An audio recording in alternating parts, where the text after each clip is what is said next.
전종철의 전격 시사.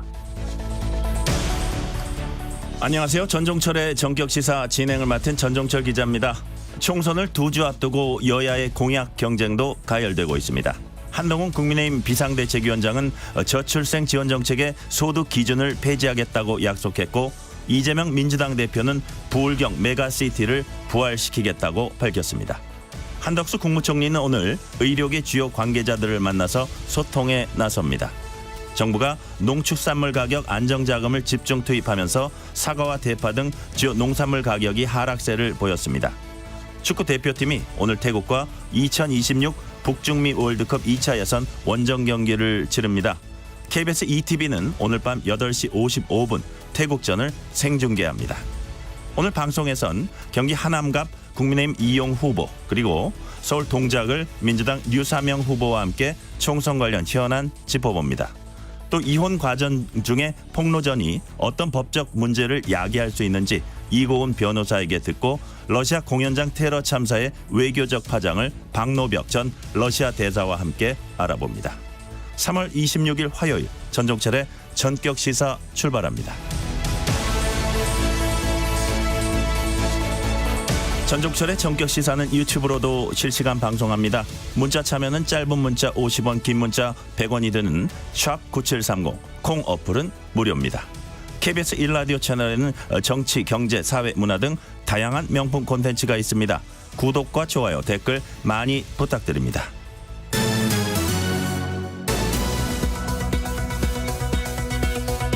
뉴스브리핑 KBS 보도본부 최대수 기자 나와 있습니다. 최 기자 어서 오세요. 네, 안녕하세요. 총선을 2주 남겨두고 여당인 국민의힘 한동훈 비상대책위원장이 서울의 주요 격전지 이른바 한강벨트를 돌면서 지지를 호소했어요. 예, 그 한동훈 비대위원장이 그 한강벨트에 출마한 후보들에 대한 지원 유세에 나섰습니다. 이 자리에서 지역 발전, 특히 재개발 문제 해결의 적임자는 여당 후보임을 적극적으로 내세웠습니다. 저출생 지원 소득 기준 폐지와 2자녀 가구에도 다자녀 혜택, 3자녀 이상 가구에게는 대학 등록금을 전액 면제하는 공약도 내놨습니다. 처음으로 출근길 인사에도 나선 한 위원장은 이재명 조국 대표 등 범죄 연루자를 심판하는 문제도 민생 문제라고 강조하면서 이재명 대표의 지원금 지급 약속에 대해선 책임 있는 정치인이 내놓을 수 있는 대책으로 볼 수 없다며 강도 높게 비판했습니다. 한동훈 비대위원장은 오늘은 취임 후 처음으로 박근혜 전 대통령 사저를 찾아 예방합니다. 아울러 울산과 경남 양산 등 부울경 표심을 집중 공략합니다. 네, 민주당은 낙동강 벨트를 찾아서 부울경 메가시티를 부활하겠다 이렇게 맞불을 놨어요. 예, 경남을 찾은 이재명 대표는 집권 여당이 메가시티 서울 주장으로 수도권 일극체제를 가속화하고 불균형을 심화시키고 있다고 비판했습니다. 그러면서 민주당이 좌초된 부울경 메가시티를 부활시키겠다고 밝혔습니다.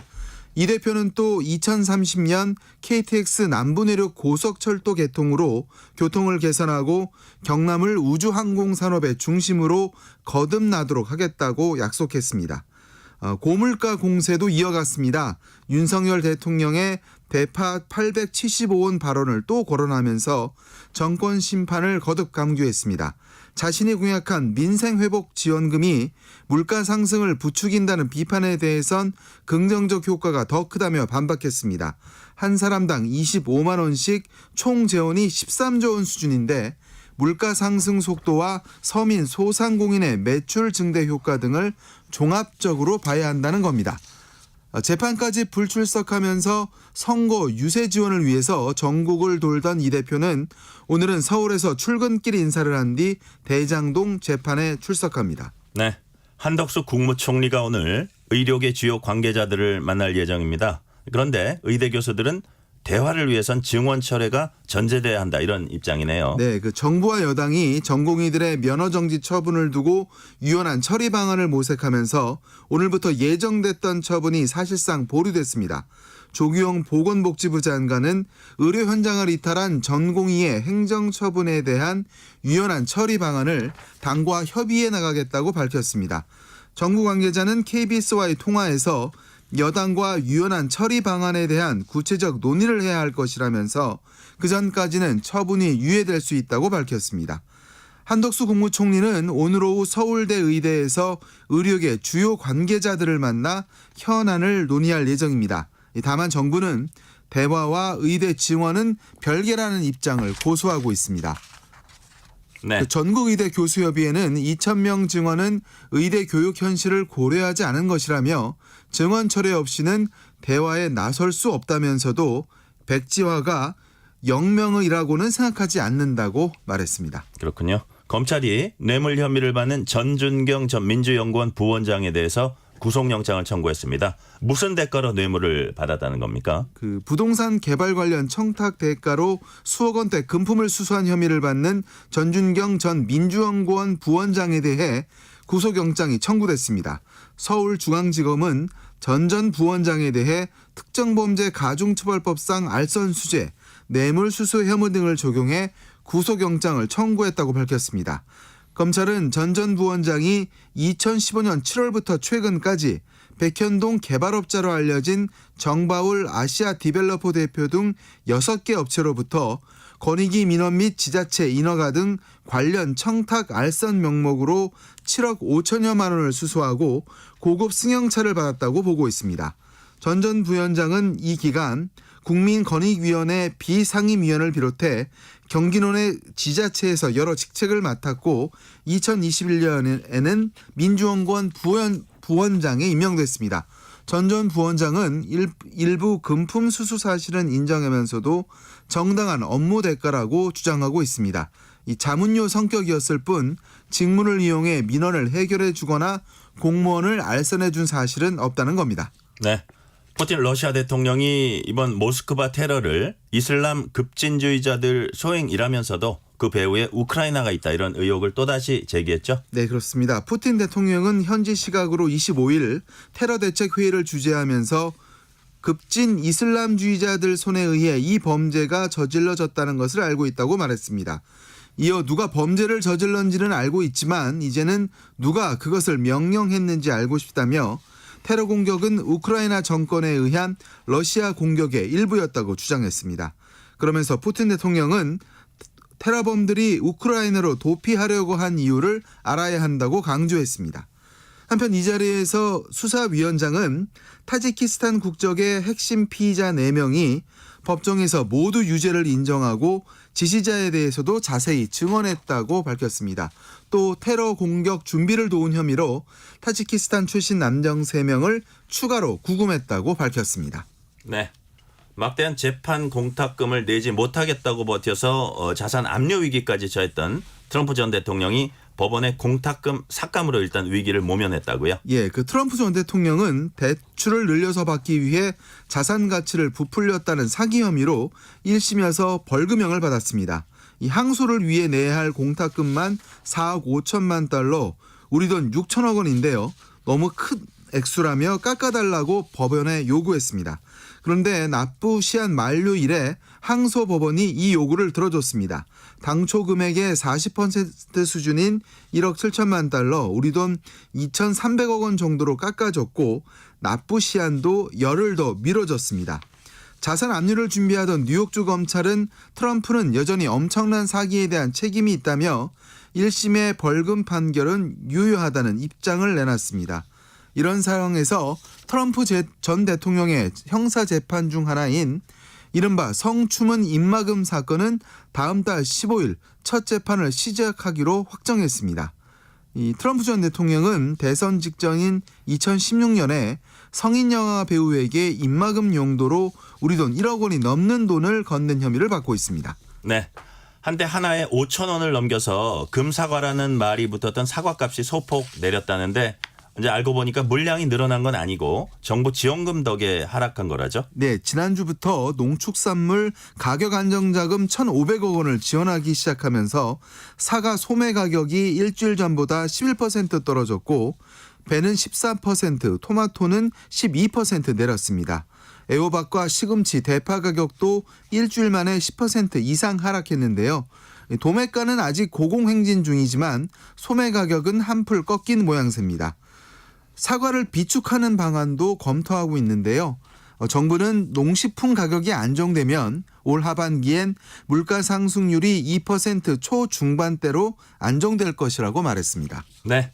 축구 대표팀이 오늘 태국과 2026 북중미 월드컵 2차 예선 원정 경기를 합니다. 태국이 한국전 승리 수당을 3배나 올리는 배수의 진을 쳤다고 하네요. 예, 그 결전이 치러지는 곳이 태국 방콕에 있는 라차망칼라 국제 국립 경기장인데요. 어제 늦은 오후 경기장에 도착한 우리 축구 대표팀이 그라운드 잔디에 적응하며 가볍게 몸을 풀었습니다. 지난주 홈 경기에서 벤치에서 시작한 이강인은 이번엔 선발 출전할 것으로 전망됩니다. 월드컵 2차 예선 C조에서 우리나라는 2승 1무로 조 1위에 올라 있습니다. 태국 원정에서까지 승리하면 2위까지 주어지는 최종 예선 진출이 유력해지는데요. 하지만 마지막 훈련에 나선 태국팀의 자신감도 만만치 않아 보입니다. 태국 축구협회가 이번 경기 승점 수당을 기존보다 3배나 올리면서 태국 대표팀은 우리와 무승부만 거둬도 약 1억 1천만 원의 보너스를 받게 됩니다. 결국 최대 변수는 방콕의 무더위인데요. 실제 네네. 경기에선 체력 안배가 더욱 중요해 보입니다. 태국 홈팬들의 열정적인 응원도 복병입니다. 이 조건은 이미 예정된 상태입니다. 월드컵 2차 예선 C조 4차전을 KBS는 오늘 밤 8시 55분부터 KBS ETV를 통해 현지 생중계합니다. 최대수 기자가 지금 얘기한 대로 KBS ETV를 통해서 오늘 밤 8시 55분부터 한국과 태국전 생중계합니다. 오늘 여기까지 듣겠습니다. 최대수 기자였습니다. 감사합니다. 예, 감사합니다. 지금 시각 7시 32분입니다. 날씨 정보입니다. 오늘 낮까지 전국 대부분 지역에 비가 이어지겠고요. 영동 지방은 늦은 오후까지 비나 눈 오는 곳이 있겠습니다. 현재 강원 산지에는 대설특보 내려져 있습니다. 5에서 15cm의 많은 눈이 예상돼서 시설물 관리 잘 해주셔야겠습니다. 강원 동해안과 경북 산지에도 1에서 5cm의 눈이 예상됩니다. 비의 양은 얼마 되지 않습니다. 중서부 지역 5에서 10mm, 영동과 남부 5에서 30mm 정도인데요. 그래도 오늘 오후까지 비나 눈이 내리는 지역에서는 도로가 미끄러울 수 있어서 교통 안전에 유의하시고 또 폭설 예보된 지역에서는 시설물 관리 잘 해주셔야겠습니다. 강원 산지는 낮은 구름의 영향으로 짙은 안개 끼는 곳이 있겠고요. 모든 것이 동풍의 영향입니다. 그리고 동해안과 남해안 제주에는 오늘도 바람이 강하겠습니다. 대부분 해상의 파도 또한 최대 5m 안팎으로 높게 일겠고요. 오늘 아침 제주도 해안에는 급격한 기압 변동이 예상되고 만조 시간이 나타나면서 기상의 일이 발생할 가능성이 있습니다. 오늘 서울의 낮 기온 13도로 예상됩니다. 지금 서울의 기온은 3도, 습도는 90%입니다. 날씨 정보였고요. 다음은 이 시각 교통 상황 알아보겠습니다. KBS 교통정보센터의 이현씨입니다. 네, 영동고속도로 대관령 4터널 부근 모습인데요. 차로 구분이 안 될 정도로 많은 눈이 내리고 있습니다. 게다가 인천 쪽으로 대관령 4터널을 나와서입니다. 3차로에서 사고 처리하고 있으니까요. 추가 사고 나지 않도록 각별한 조심 운전 필요하겠습니다. 여기를 지나서도 대관령 나들목 부근입니다. 1, 2차로에서 화물차 사고를 처리하고 있습니다. 갓길 쪽으로만 겨우 차량 운행이 가능하고요. 일대로 정체가 이어집니다. 빗길 사고도 잇따르고 있는데요. 경부고속도로 부산 쪽으로 영남권입니다. 활천 부근에서 사고를 처리 중이라 일대로 혼잡합니다. 서울 쪽으로는 판교 진출로의 사고는 정리가 됐는데요. 신갈 분기점보다 답답해졌고요. 금토 분기점에서 반포 쪽으로 가다 서다를 반복합니다. KBS 교통정보센터였습니다.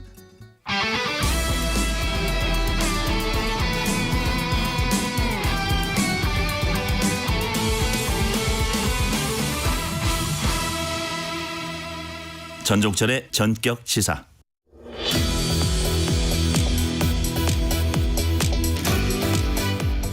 전종철의 전격 시사는 4월 총선 격전지 릴레이 인터뷰를 하고 있습니다. 이번엔 총선 핫플레이스 가운데 윤석열 대통령의 복심과 윤석열 대통령 저격수가 맞선 경기 하남갑으로 가봅니다. 민주당 추미애 후보는 지난 8일 저희 프로그램에 출연했고 오늘은 국민의힘 후보 이용 의원 전화 연결돼 있습니다. 의원님 안녕하세요. 네, 안녕하세요. 반갑습니다. 이번에 지역구 첫 도전입니다. 출마 선언 당시에 윤석열 대통령의 수행 실장 출신으로서 정권 성공을 바란다 이렇게 말을 하면서 수도권 승리를 위한 미랄이 되겠다 이렇게 말씀을 하셨어요. 지금 네네, 그것 맞습니다. 분위기는 어떻습니까? 여기 분위기는 뭐 저는 그렇습니다. 이게 뭐 제가 우세다 아니면 상대 후보가 우세다 하기보다는 일단 뭐 최선을 다하고 있습니다. 네. 유권자들 만나면 그래도 네. 반갑게 인사하는 분들 많습니까? 많습니다. 저희 이 선거 캠프 사무실 주변에 보면은 세 곳의 네. 시장이 있는데요. 거기에 뭐 덕북시장, 시장, 석바대 시장이라고 있는데 뭐 주민들께서 뵈면 항상 하라고 하고 열심히 하라고 하는데 많은 분들이 좀 걱정이시죠. 대부분 보면은 뭐 집권 여당이 뭐 이런 부분 뭐 잘 뭐 해소시켜 드려야 할 좀 책임이 있는 것 같아요. 이제 물가 상승이나 아니면 민생 경제 특기를 만들어 가지고 지금 현재 저희는 두 전직 경제부총리 유일호 그다음에 추경호 부총리 맡아주셨는데 우선 농산물 그 안정자금 뭐 1,500억도 긴급으로 아마 투입하면서 물가를 잡아야 한다고 해서 인생 경제가 정말 중요하다 이런 말씀 많이 하시죠. 네. 당내 경선 통과한 뒤에 네. 대통령과 통화를 하셨습니까? 통화 안 했습니다. 네. 그러세요? 네네. 그래도 뭐 마음으로 격려하고 계시겠죠. 네, 뭐 대통령께서는 통화 안 했지만은 실제적으로 여기에서 제가 열심히 해서 당선돼서 어쨌든 윤석열 정부가 추구하는 어떤 정책들을 돕는 게 오히려 더 바람직한 일이 아닐까 생각합니다. 네네. 경기도 하남시가 이번에 2개구로 나눠졌습니다.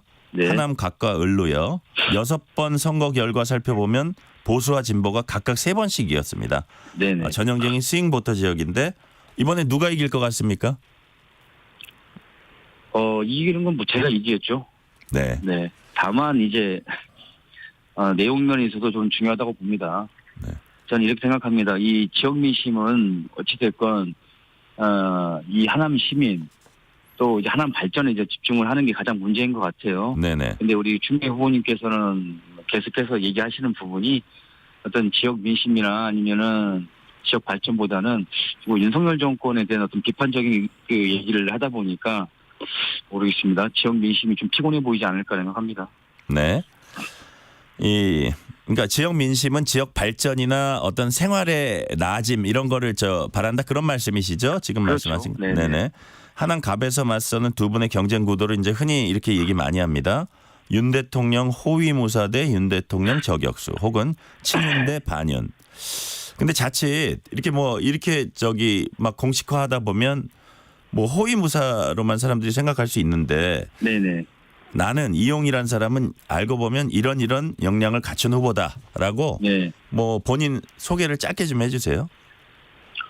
이런 것 같습니다. 뭐 친윤, 반윤, 그다음에 뭐 호위무사, 뭐 여전사 이런 얘기도 많이 나오는데 그런 얘기는 제가 볼 때는 뭐 언론에서 좀 더 이슈화되기 위한 하나의 뭐 제목 아닐까도 싶기도 하고요. 네. 저는 2015년부터 하남에서 계속 살아왔습니다. 네. 네, 그리고 두 자녀도 지역구에 학교도 좀 다니고 그리고 저는 작년 9월부터 지역 정치를 시작하면서 지역 시민들 또는 주민들과의 계속 소통을 했었고 또 이 하남 문제를 여러 가지 하남 문제를 제가 풀었던 적이 있거든요. 네. 그런 거에 있어서 아마 시민들이 좀 알아주고 그런 부분이 장점이지 않을까 생각합니다.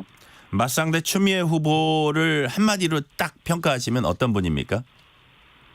한마디로 평가하면요. 저는 이렇게 좀 생각합니다. 지역보다는 공당 이익과 개인적인 이익을 추구하는 사람이 아닐까 생각합니다. 네. 자, 추미애 후보에 대한 질문 한 2개 더 드릴게요. 네. 채널A가 추미애 후보 아들 군 휴가 미복귀 의혹과 관련해서 검찰 소환 통보에 응하지 않고 해외 출국했다 이렇게 단독 보도했습니다. 네네. 이에 대해 추 후보는 페북을 통해서 검찰 소환 통보 받은 적 없다. 네. 본인도 모르는 검찰 소환 통보를 채널A는 어떻게 알았냐. 검언유착 정치 공작이다. 이렇게 반박했습니다. 이런 네네. 과정 어떻게 보세요? 검언유착이라고 하는데요. 저는 추미애 후보 이 장관하실 때도 우리 한동훈 비대위원장 어떻게 보면 검사 시절에 채널A 기자하고 검언유착을 했는데 해당 기자가 대법원 무죄를 받았습니다. 그런데 어떻게 보면 한마디 사과도 없이 검언 유착이라고까지 지금 주장하고 있거든요. 네. 저는 이런 주장에서 저는 실질적으로 저도 특전사 출신입니다. 네. 특전사 부사관으로 7년을 근무했는데 휴가 미복귀 이게 탈영이거든요. 그래서 한마디로 저는 황제 휴가를 받은 것이라고 저는 확실하게 좀 말씀을 드리고 싶고, 그리고 소환조사 피하려고 해외 도피하는데 저는 상식 밖이라고 저는 생각합니다. 특전사 7년 근무하셨군요. 네네. 요 다음엔 약간 소프트한 질문. 네. 추미애 후보는 차은우보다 이재명 대표가 잘생겼다고 말했습니다. 네. 국민이 바라는 바를 마음에 담아서 우러나오는 게 멋져 보인다, 이런 평가를 하면서 이같이 말했습니다. 이런 네. 발언은 어떻게 평가하세요? 저는 국민들이나 하남 시민분들께는 진실하게 솔직하게 답변 드리는 게 국회의원의 자질이라고 생각해요. 아니 어떻게 차은우보다 이재명 대표가 더 잘생겼다는 거 국민 어느 누구가 그걸 믿겠습니까? 참 그게 친명 여전사다운 발언이라고 생각합니다. 자, 의원님께서는 이른바 이종섭 황상무 리스크 관련해서 빨리 결단해야 한다는 입장 밝히신 바 있어요. 그래서 그 당시에는 이제 친윤 인사로서는 이게 좀 주목되기도 했는데, 네. 그 이후에 한동훈 위원장 이제 다 해결됐다 이렇게 말했는데, 의원님은 지금 상황 어떻게 보세요?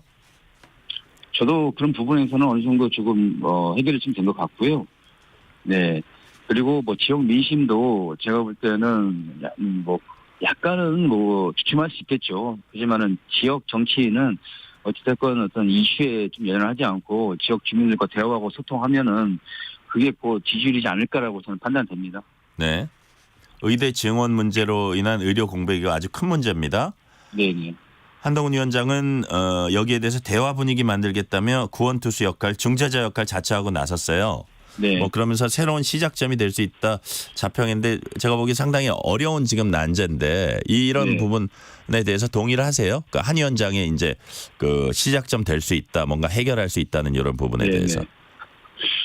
아니 어제 대통령께서도 그제인가요? 어제인가 이제 말씀하실 때 의사 면허 정지에 대해서는 유연하게 좀 당과 협조하겠다라고 말씀하신 것 같아요. 네. 그리고서 한동훈 비대위원장이 의대업과의 어떤 면담을 또 했었고, 어떤 이런 과정들을 본다면은 유연하게 좀 풀어나가지 않을까라는 좀 생각을 하고 있습니다. 네. 반면에 민주당은 한 위원장의 의정 갈등 중재가 총선용 기획이다. 네. 이렇게 주장하고 있습니다. 이런 시각에 대해서 어떻게 보세요? 민주당다운 말이죠. 민주당은 항상 그렇게 좀 얘기했었고, 지난 21대에도 민생 현안의 주목보다는 180석 가지고 계속해서 어떤 공당의 이익의 정치를 해왔기 때문에 저는 그거에 대해서 굳이 연연하지 않다고 봅니다. 네. 국민의힘 비례위성 정당인 국민의힘 미래 선대위원장의 이뇨한 전 혁신위원장이 선임됐습니다. 지금까지 주로 이제 한동훈 위원장이 혼자서 많이 뛰는 그런 모양새였는데, 이런 원톱 체제를 보완할 괜찮은 카드라고 보세요? 저는 국민들의 요구를 하고 걸맞는 것이라고 좀 봅니다. 어떻게 보면 꾸준한 이 변화와 쇄신을 위해서 우리 국민의힘 최대한 노력하고 있다고 지금 보고 있다고 생각을 하고요. 한동훈 비대위원장 그동안 선거를 진두해 오셨고, 제가 생각할 때는 부담도 많이 되고 또 쏠렸을 거라고 좀 판단이 돼요. 그런 점들이 좀 해소될 수 있지 않을까라고 생각이 좀 들고, 한편으로는 또 이뇨한 위원장, 이 한미 우호의 상징과도 같은 분이시죠. 호남 분이기도 하시고, 그리고 또 가장 중요한 거는 의사 출신이 이번에 의대 증원 관련해서 역할 하시지 않을까 생각합니다. 아, 그 부분에 대해서도 역할을 할 것 같다 이렇게 보고 계시네요. 네네. 예. 자, 윤석열 대통령과 한동훈 위원장의 관계, 이게 항상 우리 관심인데, 네. 그 갈등의 불씨가 남아있다는 이제 시각도 있었는데, 네. 의원님 보시기에 네. 총선을 목전에 둔 지금 당정 갈등이랄까요? 당정 관계랄까요? 이거 네. 어떻게 평가하십니까? 저도 저번에 SBS에서 라디오에서 분명히 말씀드린 거는 네. 갈등은 저는 없다고 좀 판단이 됩니다. 네. 그리고 이 총선 국면에 있어서도 대통령께서도 노동개혁, 교육개혁, 연금개혁을 추구하기 위해서는 총선에 승리하는 게 첫 번째 목표거든요. 네. 네. 그렇기 때문에 한동훈 비대위원장도 이런 총선에서 승리를 해야만이 윤석열 정부가 앞으로 나갈 수 있는 계기가 될 것이다라고 판단을 하고, 그래서 서로 윈윈을 하고 서로 이 추구하고자 하는 길을 가는 것이지 뭐 갈등이 고조됐다 뭐 끝나면은 어떠한 사안이 발생하겠다는 것은 미래지향적이기 때문에 지금 현재 상황이 가장 저는 중요하다고 판단됩니다. 네네. 최근에 보니까 두 분이 천안함도 같이 또 방문을 하셨더라고요. 그래서 네네. 얘기도 나누시는 걸 봤습니다. 네. 자, 아까 약간 의원님이 조금 약간 언급하셨던 부분이긴 한데 제가 한 번 더 여쭤볼게요. 총선을 보름 앞두고 민생경제특위가 출범을 했습니다. 네. 일각에선 다소 뭐 좀 늦지 않았나 이런 지적도 있긴 하지만 네. 그 민생경제특위가 남은 기간 네. 좀 제 역할을 할 수 있다고 보세요? 늦었다는 고 말씀을 하셨는데 저는 이제 시작이라고 봅니다. 네. 이제 총선을 통해 가지고 민생경제특위가 출범을 했고 그리고 총선 끝나고도 이것들이 계속 이어진다면은 좀 더 국민들한테 조금이나마 좀 해소되지 않은 방법이지 않을까. 늦었다고 안 하고 어떤 다른 방법이 없다고 안 한다면은 그것은 국민들을 좀 외면하라는 거라고 좀 보고요. 그 우선적으로 아까도 말씀드린 것처럼 우리 농산물 안정자금 한 1,500억 정도 긴급으로 좀 투입되고 있는 것 같습니다. 네. 그래서 그런 부분 좀 국민들께서 한 번 더 봐주셨으면 하는 마음입니다.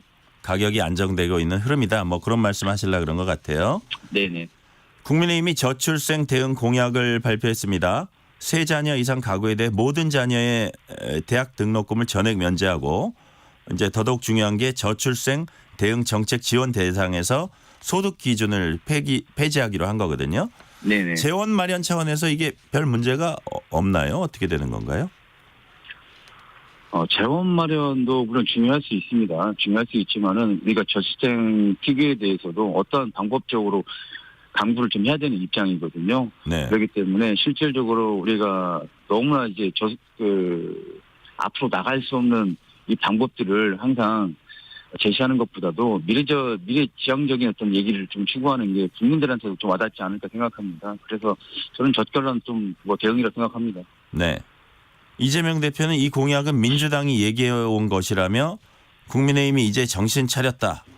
것 같다고 말했습니다. 이런 네네. 발언은 어떻게 보세요? 저는 그렇지 않다고 보고요. 아니 국민들을 위하고 민생을 위하는 정책이라면은 뭐 민주당이든 아니 국민이든 그게 무슨 상관이겠습니까?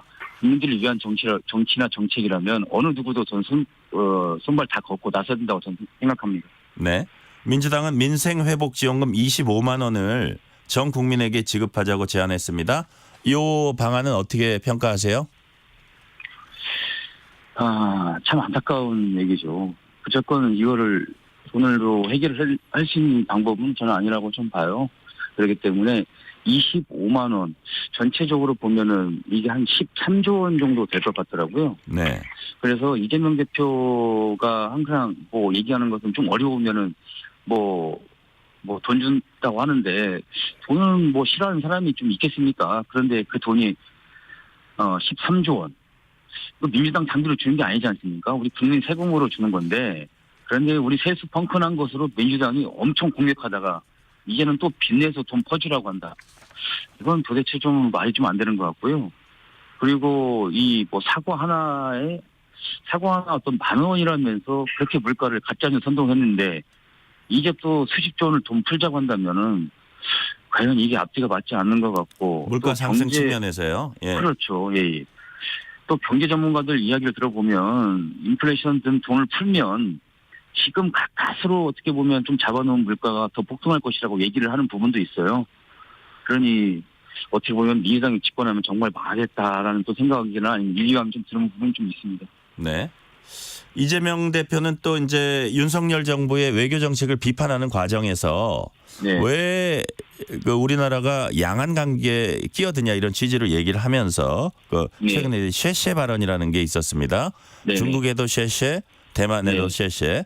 그래서 네. 이제 이재명 대표의 대중국 외교관 여기에 대해서 한동훈 위원장은 중국의 굴종적 태도다 네. 이렇게 비판했습니다. 동의하세요? 네.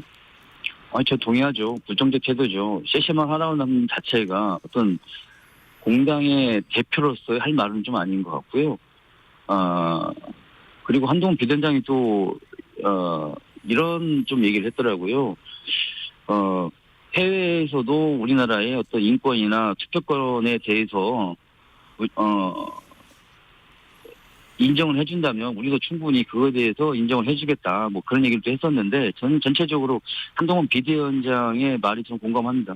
네, 그 이제 그 참정권 얘기죠. 우리나라는 네. 지방선거에 한해서 외국 사람들 뭐 중국 사람이든 누군 참정권 허용하는데 뭐 일본이나 중국 여기는 이제 허용을 안 하니까 그런 부분 좀 그렇죠. 바로잡아야 된다. 그런 얘기였던 네. 것 같아요. 그거를 빗대서 얘기한 것 같습니다. 네네. 네. 자, 다음 질문 드릴게요. 민주당 강북을의 전 조수진 후보는 아동 성폭력 가해자 변론 및 2차 가해 논란으로 자진 사퇴했고요. 그 과정에서 이제 정봉주 전 의원이 뭐라 그럴까요? 탈락하고 그다음 조수진 변호사가 탈락하고 그리고 그게 결국은 이제 한민수 대변인한테 그 지역구 공천이 갔는데 네. 이렇게까지 해서라도 박용진 의원을 배제해야 되냐 이런 지적이 나옵니다. 어떻게 보세요? 네. 뭐 타당의 어떤 공천 가지고는 제가 좀 얘기하기는 좀 부족할 네네. 수 있는데요. 제가 좀 얘기하자면 이것 또한 어떤 그 방탄 공천이라고 저는 생각을 합니다. 한민수 대변인은 어찌됐건 지난 대선 캠프부터 지금 당대표의 어떤 대변인이잖아요. 네. 예, 그렇기 때문에 결국은 어떻게 보면은 한민수 대변인을 주기 위한 하나의 어떤 전략적인 부분 아닌가라는 또 생각이 듭니다. 네. 이어서 민주당 세종갑 이영선 후보에 대해서 어떻게 보면 민주당이 선제적으로 공천을 취소했어요. 네. 알고 보니 갭 투자 의혹이 있었습니다. 네. 그래서 민변 출신 변호사들의 내로남불이 이렇게 도마 위에 오르기도 합니다. 이 부분 어떻게 보세요? 저는 그런 것 같습니다. 이번 총선 국면에서는 양 당이 정말 중요하다고 저는 생각을 해요. 그렇기 때문에 우리 당에서도 마찬가지로 어떤 말실수 하나, 그다음에 그 과거에 했던 내용들에 대해서는 공천 취소가 계속 좀 있었지 않습니까? 네. 그렇기 때문에 이런 부분에서 민주당이 좀 선제적으로 조치한 거 아닌가라는 생각이 듭니다. 네. 조국 대표는 지지율이 오르니까 윤 정권에 대한 공세 수위를 높이는 모양새입니다. 검찰의 민간인 불법 사찰 의혹 제기하면서 22대 국회에서 관련 국정조사 추진하겠다 이렇게 밝혔습니다. 이 같은 네. 공세 어떻게 평가하세요? 참 안타까운 부분이죠. 왜냐하면 우리 정치인들이 국민들한테 신뢰를 받지 못하는 부분이 이런 거인 것 같아요. 어떻게 보면은 총선 국면에서 국민에 대한 정책이나 이 국민 민생에 대해서 어떤 발언을 하는 게 전 타당하다고 좀 보는데 계속 이런 얘기뿐이에요. 무슨 탄핵하겠다, 불태우겠다, 뭐 이런 얘기를 하시는데 또 이제 뭐 조만대경이라는 말도 있지 않겠습니까? 그래서 조국 교수가 했던 말들이 결국 자신에게 좀 돌아가지 않을까라고 생각이 듭니다. 네. 조국 혁신당 비례순번 10번 안에 수사받거나 재판받는 사람이 4명입니다. 네. 어떻게 평가하세요? 저는 뭐 적절치 않다고 좀 봅니다. 과연 국민들께서 그거에 대해서 인정을 해줄지 않을지 모르겠지만은 결국은 뭐 총선 끝나봐야 그 결과가 판단되지 않을까 생각합니다. 네네. 자, 마지막 질문 드릴게요. 한 1분 정도 남았습니다. 네. 마지막으로 이번 총선에 임하는 각오와 22대 국회 입성하면 어떤 정치인이 되고 싶은지 한 말씀 해주세요. 네. 정치인이라면 국민들과 신뢰를 좀 받아야 되는 입장이고 하는데 저는 이 하남시에 출마하고 이 하남시민께 좀 한 말씀 다시 한번 좀 드리자면 이번 선거는 정말 하남의 미래가 달려있다라고 저는 판단이 좀 됩니다. 하남시는 지난 20년 동안에 하남 발전이 더디었던 거는 이 국회의원과 시장의 상생이 좀 더디었던 부분이 좀 있어요. 계속 반복된 어떤 부분이 있는데 그래서 저는 이번에 제 슬로건은 오직 하남 시민, 오직 하남 발전입니다. 그래서 지역을 챙기는 일꾼의 정치인이 좀 되도록 하겠습니다. 네. 오늘은 여기까지 듣겠습니다. 경기 하남갑 국민의힘 이용 후보였습니다. 감사합니다. 네, 고맙습니다. 전종철의 전격시사 1부 순서 마치고 2부가 이어집니다.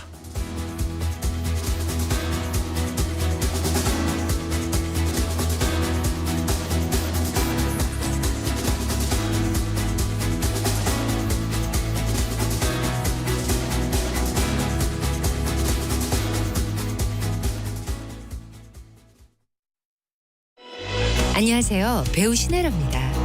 우리 아이들을 위한 늘 봄처럼 따뜻한 학교, 늘봄학교를 아시나요? 그동안 아이가 돌봄 교실에 탈락하면 어쩌나 걱정 많으셨죠? 올해 초등학교 1학년부터 희망하는 학생 모두 매일 2시간 맞춤형 프로그램을 무료로 이용할 수 있다고 하네요. 늘봄학교는 학교 수업이 끝난 오후 시간에도 함께 운동하고 예술을 즐길 수 있도록 다채로운 프로그램을 운영합니다. 누구나 누리고 모두가 만족하는 늘봄학교에서 아이들의 꿈을 키워주세요. 늘봄학교 캠페인은 교육부와 함께합니다. 안녕하세요. 보건복지부 장관 조경입니다. 수술실, 중환자실, 응급실에서 땀 흘리는 전공의들은 우리 의료의 미래의 주인공입니다. 그러나 밤샘이 일상화된 열악한 근무 환경 속에서 수련과 진료 모두에 집중하기는 어렵습니다. 이제는 바뀌어야 합니다. 그 시작으로 정부는 올해부터 36시간 연속 근무 축소 시범 사업을 추진합니다. 수련의 질을 높이고 전문의도 늘려 전공의 과도한 업무 부담도 줄여가겠습니다. 실력 있는 의사가 자부심을 갖고 일할 수 있도록 최선을 다하겠습니다. 감사합니다. KBS 라디오 기후위기 대응 캠페인 지구를 안녕하세요. 저는 대학생 신재생에너지 기자단의 부단장을 맡고 있는 이화여자대학교 기후에너지 시스템 공학 전공 이지혜입니다. 기후변화라는 문제가 인간이 어떻게 할 수 없는 문제이다 보니까 기업과 정부가 아무리 노력을 한다고 해도 우리 개개인들은 우울해질 수밖에 없는 사안이라고 생각해요. 그러니까 지금 닥친 현실에 너무 우울해하지 말고 내가 평소에 할 수 있는 것들 조금씩 하다 보면은 저는 정말 언젠가 변화가 크게 일어날 거라고 믿습니다. 전국 각지 대학교 축제에서는 축제 현장 이곳저곳에 아무렇게나 쓰레기를 버리는 경우를 쉽게 볼 수 있어요. 생각해보면 우리도 축제에서 쓰레기를 버리려는데 쓰레기통이 꽉 차 있어서 난감한 경우가 많잖아요. 축제 부스에서도 일회용 젓가락, 일회용 접시, 비닐봉지 이렇게 일회용품을 굉장히 많이 사용하고요. 그러니까 집에서 미리 개인용 수저나 그릇, 텀블러, 에코백을 챙겨가서 일회용품 배출을 조금이라도 줄이려는 개인 차원의 노력이 필요하다는 거를 몸소 느꼈고요. 저도 한 번이라도 더 텀블러를 챙긴다든지 이런 식으로 일상 속에서 소소한 노력을 하고 있습니다. 추운 날씨에 핫팩 많이 사용하시죠? 택배에 딸려오는 아이스팩 속에 있는 물을 버리고서 그 안에 귤 껍질을 잘게 잘라서 넣은 다음에 전자레인지에 40-50초 정도 돌리고 나면 1시간 동안 온기가 지속되는 귤 껍질 핫팩을 만들 수 있습니다. 여러분들 귤 껍질 그냥 버리지 마시고 핫팩으로 한번 활용해 보세요. 뜨거워지고 있는 지구. 지금 우리의 문제입니다. KBS 라디오 기후위기 대응 캠페인 지구를 지켜라 였습니다.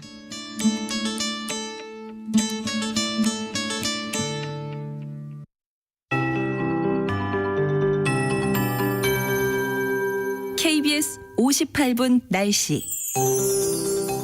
오늘 낮까지 전국에 비나 눈이 내리겠습니다. 주로 강원도에서는 눈 오는 지역이 많겠는데요. 현재 대설특보가 내려진 지역이 강원 산지와 경북 산지입니다. 특히 강원 산지에는 5에서 15cm의 많은 눈이 쌓이겠습니다. 현재 눈이 강하게 쏟아지고 있고 또 이미 많은 눈이 내린 상태입니다. 이 밖에 경기 동부라든가 중부 지역의 산지, 경북 산지 등 대다수 산지에서도 시설물 피해 없도록 주의하셔야겠습니다.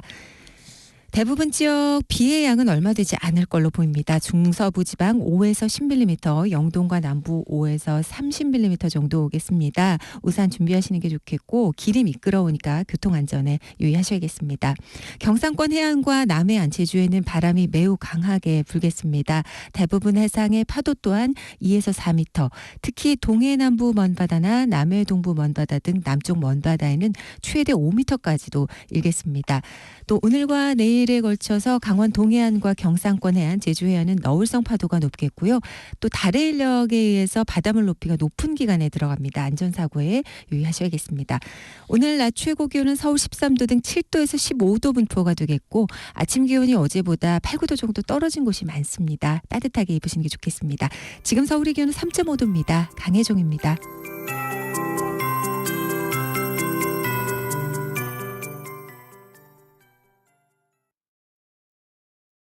정성을 다하는 국민의 방송 KBS가 8시를 알려드립니다. AM 711kHz, FM 97.3MHz, KBS 1라디오입니다. HLKA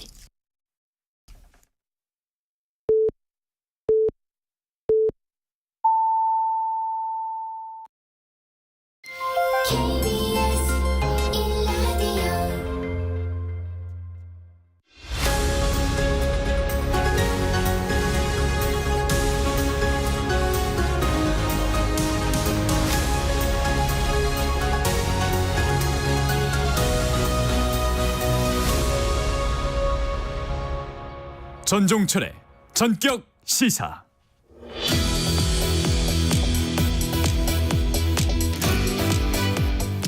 한강벨트 승부처, 수도권 민심의 바로미터, 전략적 요충지, 온갖 수식어가 따라붙는 총선 격전지 서울 동작을로 가보겠습니다. 전적절의 전격시사는 지난주에 국민의힘 후보인 나경원 전 의원 인터뷰했고, 오늘은 민주당 후보 류사명 전 총경 전화 연결해서 자세한 얘기 나눠보겠습니다. 류사명 후보님 안녕하세요. 안녕하세요. 유삼영 후보입니다. 반갑습니다. 반갑습니다. 2022년 재작년에 행정안전부 경찰국 신설 이슈가 있을 때 언론에 아주 자주 등장하셨어요. 예. 첫 질문은 제가 평소 때 궁금했던 것 좀 기분 전환하는 질문을 하겠습니다. 그때 TV 자주 나오시면 헤어스타일이 좀 특이하다, 인상적이다 그 생각을 항상 했었는데 평소 헤어스타일 좀 신경을 많이 쓰시는 편이세요? 평소에 헤어스타일 신경 안 쓰게 하기 위해서 펌을 했습니다. 펌을 그렇군요. 한번 해버리면 네. 더 이상 신경 안 써도 되고, 또 펌을 한 이유가 경찰이 너무 딱딱한 그 인상이고 시민들한테 굳은 인상을 보이기 때문에 생각을 부드럽게 하고 인상을 좋게 하기 위해서 펌을 했는데, 네. 최근에 이제 이렇게 선거운동을 유세를 하다 보니까 어르신들을 자주 뵈고 이러니까 어르신들은 남성이 한 펌머리를 이해 잘 못 하시기 때문에 나이 많으신 분들이요. 네. 예. 그러면 경찰하실 때는 경찰의 그 딱딱한 뭐 좀 약간 짧은 머리나 이런 거를 약간 뭐 탈피 혹은 더 유연한 이런 인상을 주려고 하셨는데 예. 지금 이제 선거운동을 하다 보니까 또 나이 지긋한 어르신들 중에는 잘 적응 못하는 분들이 있어서 거기에 좀 예. 맞춰서 조금 더 바꾸셨다 그런 거네요. 그렇습니다. 조금 바뀌신 것에 대해서 의아하시는 분들이 많았어요. 제가 설명을 드렸습니다. 네. 이제 지금부터 본 질문 들어가겠습니다. 류사명 후보님께서는 지금 말씀드린 행정안전부 경찰국 신설에 반대하다가 정직 징계받고 나중에 이제 경찰 조직 떠나신 걸로 제가 알고 있거든요. 예. 이런 경력이 민주당 후보로 공천받게 된 배경 혹은 주요한 이유라고 보세요, 스스로? 예, 그렇다고 봅니다. 지금 윤석열 정권의 서슬 푸른 정권 초기에 권력에 이제 굴하지 않고 두려워하지 않고 이래 용감하게 소신을 밝혔다. 이게 이재명 당 대표께서 저를 영입할 때 소개한 제일 생각하면 용기가 연상이 된다 이렇게 말씀하셨죠. 네. 자, 류 후보께서는 임관 뒤에 경찰 임관입니다. 주로 부산, 울산 등에서 근무하셨는데 부울경이 아닌 동작을 공천 받았습니다.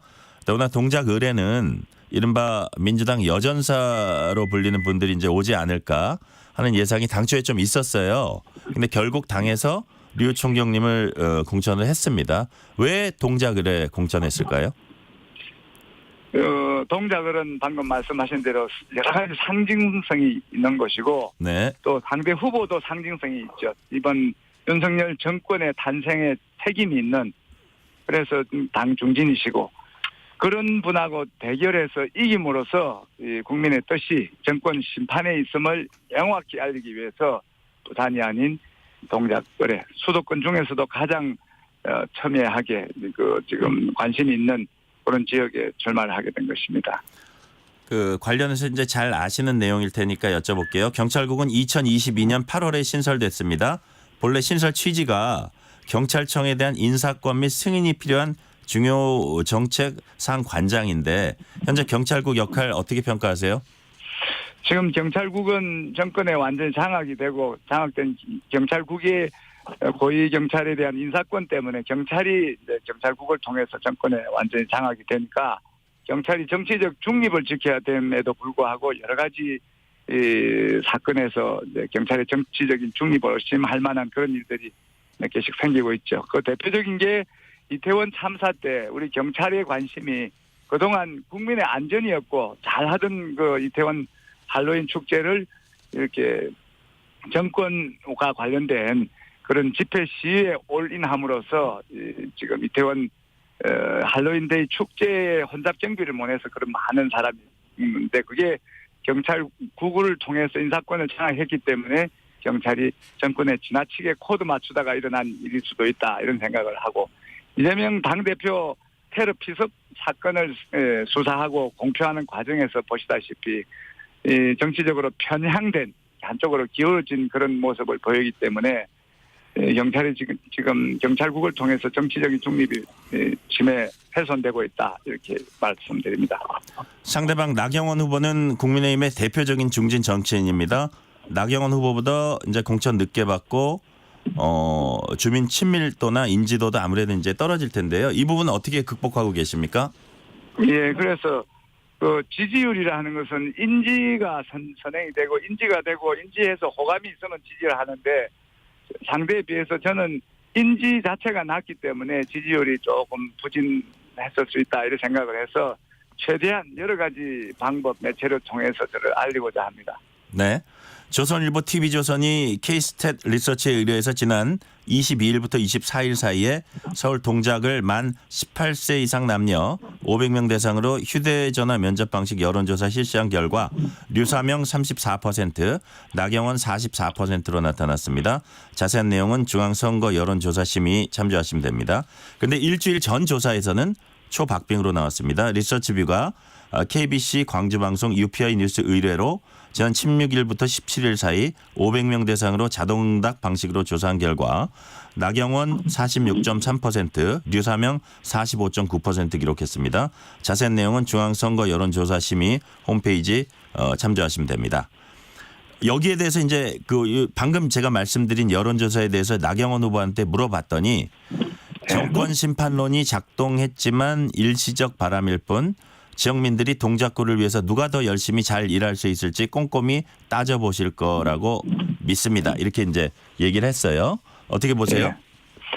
정권 심판론은 엄연한 그 현실이고 국민의 그 욕망이고 요구입니다. 정권이 제대로 심판되지 않으면 지역구에서 아무리 잘해도 나라 살림 욕망이기 때문에 안 된다 하는 것은 우리 동작 구민 여러분들 다 알고 저한테 그래 말씀을 해주시기 때문에 그 정권 심판의 그 영향이 적어졌다 생각은 안 하고 그 한 개의 그 여론조사 기관 그게 저는 연연해하지 않고 대체적인 흐름 추세를 보고 전체 상황을 파악을 하려고 노력을 합니다. 네. 일희일비 안 하신다 그런 말씀이시네요. 그렇습니다. 네네. 동작을은 여야 어느 한쪽에 특별히 유리하지 않은 스윙보터 지역으로 이제 그 간주되고 있습니다. 따라서 중도층 향배가 중요할 것 같아요. 그래서 중도층 향배 승부가 갈릴 것으로 보이는데 관련해서 후보님께서는 어떤 전략 전술 짜고 계십니까? 이 나라가 지금 2년 만에 그 선심성 공약 해주겠다 하는 그런 공약만 믿고 투표 한번 잘못했기 때문에 나라가 2년 만에 이렇게 후진국으로 민주주의가 후퇴한 이런 모습을 보인다.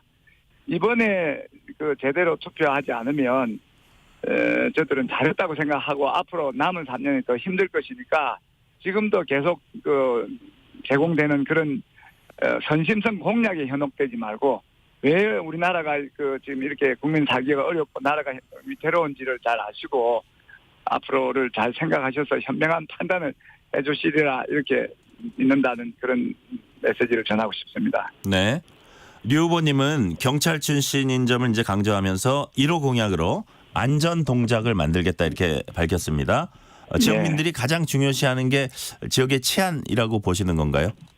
그렇죠. 안전은 모든 것의 기본입니다. 경제도 안전이고 민생도 안전이고 모든 것이 안전을 기반으로 했을 때 이제 그 다음 상위 욕구로 이제 넘어가는 경향이 있기 때문에 동작이 지금 흑석을 중심으로 해서 재개발 재건축이 진행이 되고 해서 상당히 어수선하고 애들 학교 옆에서 공사가 진행됨으로써 통학로 안전이나 여러 가지 범죄에 노출돼 있고 또 이렇게 교통 체증이 이제 상당히 심각한 지경이고 주차난 또 문제가 심각하고 있어 여러 가지 생활의 불편을 야기하는 그런 문제들과 안전에 관한 문제에 치중을 하고자 합니다.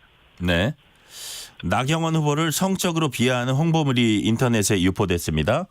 저속한 표현이 쓰였고 바탕에는 류 후보님이 또 활짝 웃는 사진이 있었는데 류 후보님 측에서 만든 것도 아니고 유포한 것도 아니다 이렇게 이제 설명을 하셨고요. 그래서 이제 지지자가 올린 게 아닐까 이렇게 추측을 하고 있는데 요런 일련의 요런 부분은 어떻게 보세요? 저희도 피해자죠. 제 사진이 도용이 됐고 이렇게 상대방으로부터 공격을 받고 하는 이런 부분에 대해서는 저희도 억울한 심정입니다. 네. 그 관련해서 그 작성자가 자기 페이스북에다가 사과 성명을 발표한 걸로 알고 있는데 아, 그렇습니까? 그분이 사과했다는 이야기는 나오지는 않고 마치 제가 한 것처럼 그렇게 호도하고 저한테 책임 있는 것처럼 호도하는 것은 조금 저희도 억울한 면이 있습니다. 네. 자, 류 후보님이 나경원 후보는 용산에 주소를 옮겨서 용산 출마를 기웃거렸다고 말한 데 대해서 나 후보는 명백한 허위 사실에 해당한다면서 공직선거법 위반 혐의로 고발했습니다. 이건 어떻게 좀 경위가 어떻게 된 일이죠? 먼저 나 후보께서 용산에 전혀 연고가 없는 공천이라고 이제 먼저 말씀을 하셨죠. 그래서 그런 말할 자격이 있느냐? 나 후보 상대 후보는 타 지역구에서 국회의원 2번 하다가 여기 동작을에 보궐선거가 있을 때 오신 걸로 그래 알고 있고 또 이제 이게서 낙선하시고 주소지를 용산으로 옮기고 용산에서 옮긴 집에서 이제 TV에 출연하셔서 이제 그런 사실을 널리 공지를 하셨어요. 그런 그 주소 옮긴 부분에 이제 초점을 두고 말씀을 드린 겁니다. 동작을 국민의힘 그 당협위원장께서 주소지를 타 지역으로 옮긴 것에 대한 그런 해석이었죠. 네. 근데 용산 출마를 기웃거렸다 그거는 뭐 어쨌든 정확하게 파악된 거는 아니셨네요. 그러니까 지금 그런 소문이 이제 관내에서 받아 하니까 그 사항을 이야기한 겁니다. 네.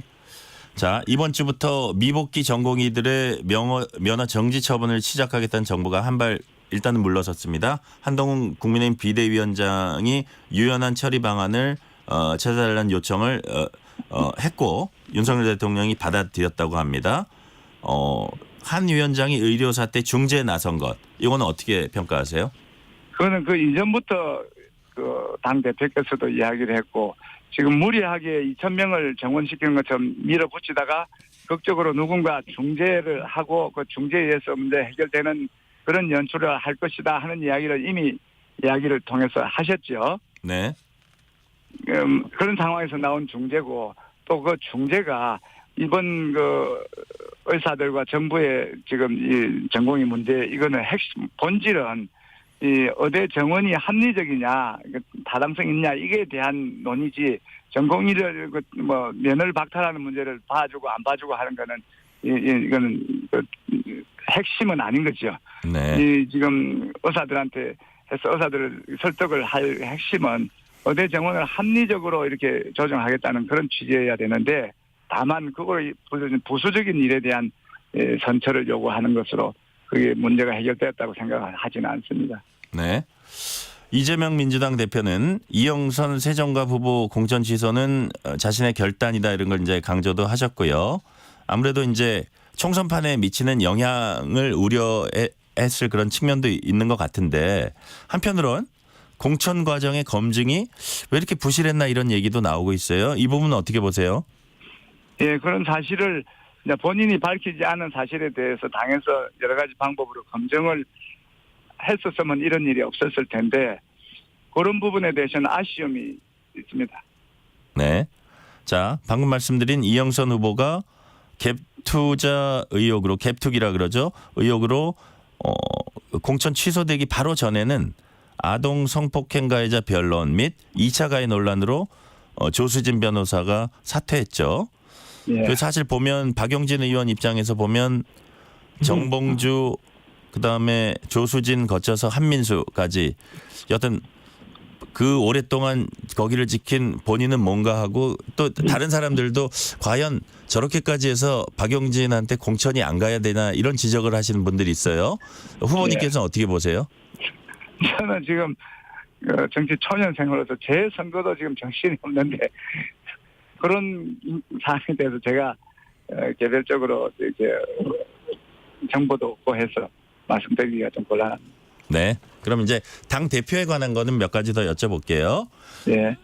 이재명 대표가 민생경제 비상사태 해결을 위해서 국민 모두에게 1인당 25만 원, 뭐 4인 가구면 뭐 100만 원까지 민생회복지원금 지급 제한했습니다. 반대당에서는 선거 앞두고 돈 퍼주기 포퓰리즘 공약이냐, 또 이제 물가 상승 그렇게 비판하더니 물가 상승 더 부추길 거라면서 이제 여당 쪽에서 비판이 나옵니다. 이런 부분은 어떻게 보세요? 지금 이 현 상황에 대한 인식의 차이입니다. 우리 국민들은 정말 살기 어려워서 죽기, 그러니까 견뎌내기 힘든 그런 그 위급한 상황이라 보는 인식이 있는가 하면, 네. 그 국민은 잘 살고 뭐 그런 돈 안 줘도 그 경제는 돌고 생활에는 문제가 없다고 하는 그 인식의 차이예요. 우리 당에서는 지금 이 윤석열 정권의 잘못된 경제 정책으로 이 정말 소상공인이나 서민들 살기가 어렵고, 네. 이 시장에 돈이 돌지 않기 때문에 상인들도 상당히 어려운 상황이기 때문에 이 지역 화폐를 통해서 6개월 단기적으로 써야 되는 돈을 쓰게 함으로써 이 경제를 돌리고자 하는 우리 당의 입장에서는 심폐소생이다. 거의 기사, 거의 죽음 근처에 간 우리 그 경제를 살리는 그런 기사회생의 CPR이다, 응급 처방이다, 이런 생각을 하는데, 상대당에서는 아직도 우리 국민들 살기가 여유가 있다고 생각하시고 경제가 잘 돈다고 생각하기 때문에 그런 비난을 하는 거 아닌가. 이 현 상황에 대한 인식의 차이에서 오는 생각의 차이라고 생각합니다. 네네. 이재명 대표가 재정 대책 없이 경기 북부 분도를 즉시 시행하면은 강원 서도로 전락이라는 표현 썼습니다. 전락할 가능성 높다 해서 이 부분도 좀 논란입니다. 이와 관련해 국민의힘이 강원도 비하 발언이라고 강력히 사과를 요구했어요. 뭐 유감표하고 사과도 했습니다. 이런 부분은 표심에 영향이 있을까요? 큰 영향이 없습니다. 핵심은 대책을 가지고 이렇게 무슨 제도 개선을 하든가 뭐 바꿔야 되는데, 네. 아무 생각 없이 바꾸면 안 된다는 그런 그 메시지를 전달하는 과정에서 조금 그런 문제가 있었다고 생각을 하기 때문에, 네. 국민들도 그런 거는 본질이 아닌 문제에 대해서 그래 크게 생각을 하지 않을 거라고 생각을 합니다. 자, 이 대표 질문 하나만 더 할게요. 그 이재명 민주당 대표는 이런 취지로 이제 윤석열 정부의 외교 정책을 비난했습니다. 왜 대한민국이 양안 관계에 끼어드냐? 그냥 중국에도 쉐쉐하고 대만에도 쉐쉐하면 되지 하면서 약간 그런 얘기를 하면서 했더니 한동훈 국민의힘 비상대책위원장은 중국의 굴종적인 태도다 이렇게 비판했습니다. 이런 시각에 대해서는 어떻게 보세요? 잘못된 생각이죠. 우리 국민을 잘 살게 하는 그런 실리 외교라고 볼 수 있죠. 우리가 명분에 치우쳐서 타국의 그런 민감한 문제에 개입함으로써 우리 경제에 미치는 악영향을 최소화하자는 거고, 안보에 미치는 악영향을 최소화하자는 그런 차원이죠.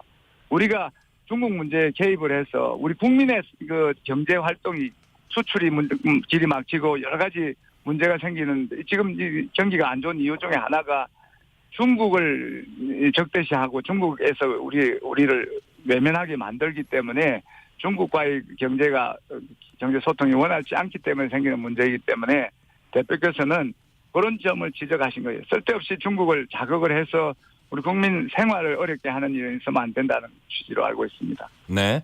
조국혁신당 관련해서나 여쭤볼게요. 이제 경찰 출신이시니까 조국혁신당 비례 10번 순번 안에 수사받거나 재판받는 사람이 4명이 포함되어 있습니다. 그래서 이제 일각에선 당이 범죄 혐의자 도피처냐 이런 비난도 나옵니다. 이런 부분은 어떻게 보세요? 타당의 전략 비례대표 공천에 대해서 제가 언급할 위치에 있지는 않다고 생각을 합니다. 네. 자, 후보님 마지막으로 질문 하나 드릴게요. 서울 동작을에 류사명이 꼭 필요한 이유, 여기에 대해서 한 말씀 해주세요. 류삼영은 꺾이지 않는 마음이 있습니다. 그 정권에 권력에 굴하지 않는 마음, 국회의 기능이 정부를 견제해야 되기 때문에 권력에 당당히 맞서야 되는 사람이 가야 된다 하는 차원이죠. 저는 경찰국 신설 사태에서 서슬 푸른 윤석열 정권에 그대로 정면으로 이렇게 부당함을 지적을 하고 사표를 쓰고 나왔죠. 또 한 가지는 변하지 않는 마음입니다. 저는 제가 설사 낙선이 된다 하더라도 주소를 옮겨가지는 않겠습니다. 그러니까 꺾이지 않는 마음과 변하지 않는 마음, 이게 이게 중요하지 온갖 그 감언이설로 이렇게 선심성 공약으로 현혹되지 마시고 그 사람의 진심이 마음이 꺾였느냐 아니면 변했느냐 요거를 좀 잘 살펴봐 주시기 바랍니다. 오늘 여기까지 듣겠습니다. 서울 동작을 민주당 류사명 후보였습니다. 감사합니다. 감사합니다.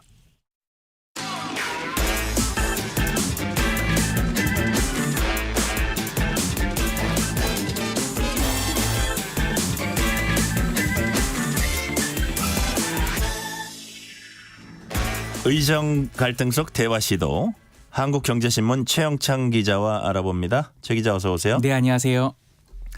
의과대학 정원 증원에 반대하는 의대 교수들이 집단으로 사직서를 내기 시작했습니다. 그 규모 어느 정도인가요? 지금 일단 한 의대 교수 3,000명이 집단 사직서를 제출했다 이렇게 지금 파악이 되고 있습니다.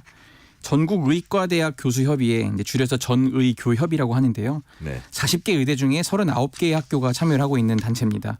지금 성명서를 냈어요. 근데 이 성명서에는 일단 19개 대학이 참여를 했는데요. 지금 또 이제 뭐 경희대학교 등 이제 9개 대학은 전공의 면허 정지 처분 시 사직서를 내겠다 이런 입장을 밝히고 있습니다. 우선 전의교협은 어제부터 이제 자발적 사직서 제출과 함께 수술과 진료 시간을 주 52시간 이내로 조금 이제 줄이기로 했습니다. 또 다음 달 1일부터는 외래 진료도 최소화하고요. 중증 응급 환자 치료에만 집중하기로 했는데요. 사직서를 냈다고 바로 진료를 안 나오는 것이 아니라 진료 축소에 우선 들어가겠다 이런 겁니다. 전의교협은 이렇게 얘기했는데요. 2,000명의 의대 증원과 정원 배정 결정 철회하는 것이 대화의 전제 조건이다. 그러면서 이제 윤석열 대통령이 사실 전공의 면허 정지 처분을 좀 유연하게 처리하라면서 대화의 손을 내밀었는데 어쨌든 지금 돌아온 거는 의사들, 의대 교수들의 줄사표였습니다. 네. 전의교협에서는 자발적 사직서라고 하지만 가장 먼저 낸 고려대에서는 공개적으로 내게 했다고 해요. 그렇습니다. 지금 고려대 의료원이 어제 오전 한 7시경에 이제 가장 먼저 일어났는데요. 고대 의료원 산하에 3개 병원이 있어요. 이제 교수들이 아침부터 의사 가운을 입고 흰 봉투를 든 채 각 병원을 지금 연결해서 온라인 총회를 열었습니다. 잘못된 의료 정책과 정원 확대 추진을 철회하고 이 대화는 협의체를 구성하라 이렇게 요구한 다음에 각 병원 총회장에 마련된 이 수거함에 사직서 봉투를 넣고 자리를 하나씩 한 명씩 빠져나간 거예요. 지금 고려대 의료원뿐 아니라 서울대 의대 교수 400여 명도 사직서를 제출했어요. 또 일산대 의대 교수들도 같은 움직임을 보였는데 근데 일각에서는 이렇게 또 얘기도 합니다. 다른 생각을 가진 교수가 있더라도 제 의견을 낼 수 없게끔 이건 좀 압박하는 방식을 택한 것 아니냐 이런 지적이 나오고 있습니다. 네. 정부가 기존보다는 좀 더 유연하게 나오면서 협상 시도하는 것 같은데 그 부분은 어떻게 진행되고 있나요? 네. 지금 정부와 의료계가 입장차를 좁히려는 시도를 계속하고 있습니다. 이 김창수 전의교협 회장은 2,000명 증원의 백지화가 증원 0명이라고 생각하진 않는다 이렇게 얘기했습니다. 과학적 사실과 정확한 추계, 현재 교육 및 수련 여건에 기반한 결과가 나오면 누구나 수용할 수 있다고 생각한다 이렇게 밝힌 건데요. 2,000명 미만에서 의료계가 납득할 수 있는 숫자가 나오면 증원 자체를 반대하진 않겠다 이런 뜻으로 지금 해석이 되고 있습니다. 오늘 한덕수 국무총리가 오후 2시에 서울대 의대 회의실에서 의료계 주요 관계자들을 만나서 현안을 논의할 예정입니다. 정부가 이제 의료 현장 이탈 의사에 대해서 이제 면허 정지 처분을 당분간 유예하기로 했잖아요. 네. 이런 지금 유화책을 내놓은 상황에서 최근 의대 정원 증원을 둘러싸고 이제 갈등 봉합 지점을 찾을지 오늘 좀 2시 회동이 주목됩니다. 그러니까 이게 좀 대화가 더 잘 진척될지 안 될지는 이 2,000명 이 부분이 어떻게 될지 이게 그렇죠. 이제 관건인 것 같아요. 의료계 일각에선 보건복지부 장관과 차관 교체를 요구하고 있다고요. 네. 전의교협 그 조은정 비대위 홍보위원장이 이제 오후 브리핑에서 어제 나온 말인데요. 보건복지부 조경훈 장관과 박민수 이 차관을 언급하면서 특정 직군을 악마화시키는 것은 최고 경영자라면 바로 해고해야 할 사안이다. 이런 식으로 지금 교체론을 또 주장하기도 한 거예요. 최고 경영자는 여기서 대통령을 칭하나요? 그렇죠. 네, 이제 박민수 이 차관 같은 경우는 그때 뭐 의사를 의세라고 잠깐 뭐 이렇게 브리핑에서 이렇게 한 말 때문에 계속 지금 발목이 잡히고 있고요. 또 그런 식으로 해서 지금 굉장히 왜 의사 직군을 악마화하냐 복지부에서 이렇게 네. 지금 전의교협에서는 주장을 하고 있고요. 이 전공의 면허 정지 처분을 해서는 안 된다 이렇게 나서기도 했습니다. 면허 정지 처분을 취소하더라도 한다면 이제 대응도 달라질 것이다 이렇게 밝힌 건데요.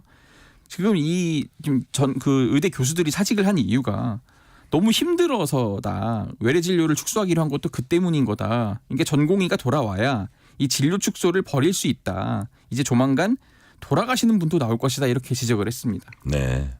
전공의들이 대거 이탈한 병원은 대체 인력 찾기에 이제 분주할 것 같은데 이 부분은 어떻게 진행되고 있습니까? 네, 지금 적합한 인력을 좀 찾기 쉽지 않다 이런 현장의 목소리가 나오고 있어요. 네. 그러니까 지난달 20일 이후에 이른바 이제 서울대병원, 뭐 세브란스, 아산, 삼성, 성모를 우리가 이제 빅5 병원이라고 하는데 신규 채용한 의사가 50명이 채 되지 않습니다. 지금 그만둔 전공의가 한 2,500여 명인데 2%도 안 된다는 얘기거든요. 정부가 1,285억 원의 예비비를 편성하면서 지금 200억 원을 중증 의료, 응급의료 기능을 주도하는 이 5대 병원 대체 인력 채용에 투입하겠다 이렇게 밝혔는데 일단 병원들이 좀 소극적인 면도 있고요. 뭐 응급이라든지 산부인과라든지 이런 필수 의료 분야는 소위 이제 쉬는 의사가 많지 않아서 이 조기 충원이 좀 불가능한 상황도 있습니다. 또 정부와 의사계가 이렇게 대척하는 가운데 그 전공의의 빈자리를 의사가 이제 같은 의사로서 들어간다는 게 갈 수 있다고 하더라도 현실적으로 좀 쉽지 않다. 굉장히 부담스러운 그 움직임이다. 뭐 이런 반응도 나오고 있습니다.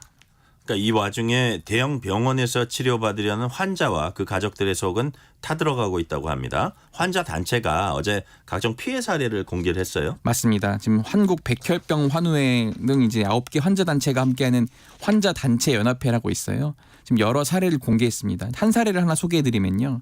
항암 치료를 기다리고 있었는데 파업 때문에 2주 정도 미뤄졌습니다. 급히 외래를 잡아서 진찰했더니 암이 재발했다.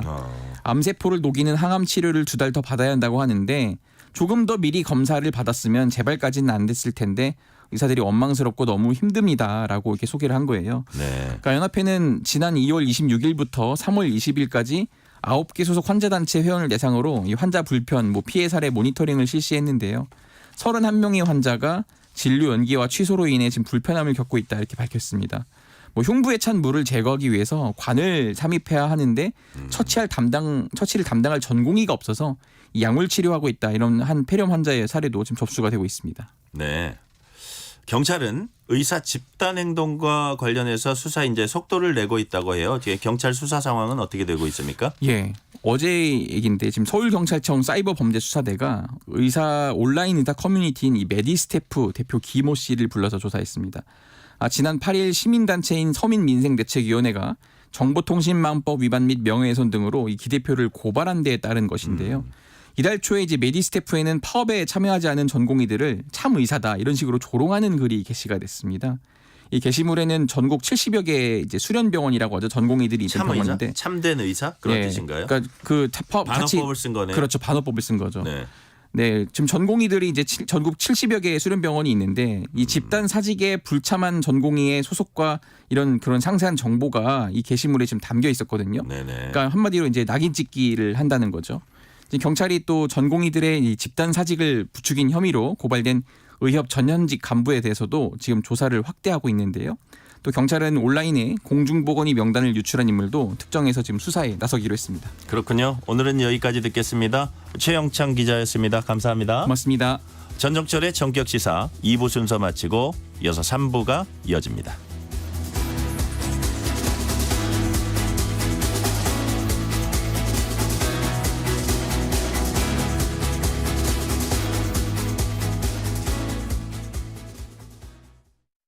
잠시 후 8시 반부터 일부 지역국에서는 해당 지역 방송을 보내드립니다. 워렌 버핏은 가치 투자, 필립 피셔는 성장주 투자, 피터 린치는 장기 투자, 그리고 성기영은 경제쇼. 방법은 달라도 목표는 하나. 여러분을 성공의 길로 안내합니다. 평일 오후 4시 5분 성기영의 경제쇼. 주말 오후 5시 5분 정보를 업그레이드한 성기영의 경제쇼 플러스. 일주일 내내 함께 하십시오. 편지 왔습니다. 퇴근길 지친 당신에게 힘이 되는 뉴스를 전해드립니다. 매일 저녁 당신과 함께 읽는 세상 이야기. KBS 1라디오 뉴스레터 K. 지금 시각은 8시 30분입니다. KBS.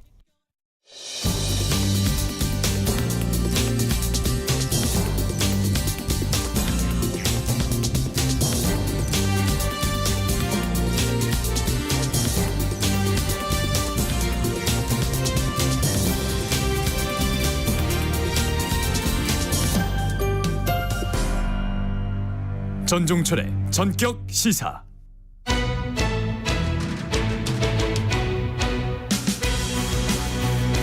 배우 이범수 씨와 결혼 14년 만에 이혼 소송을 벌이고 있는 통역사 이윤진 씨가 SNS에 이범수 씨에 대한 폭로글을 게시했고, 이범수 씨는 자신에 대해 폭로한 내용은 사실이 아니라고 반박하면서 또 다른 법적 대응을 예고했습니다.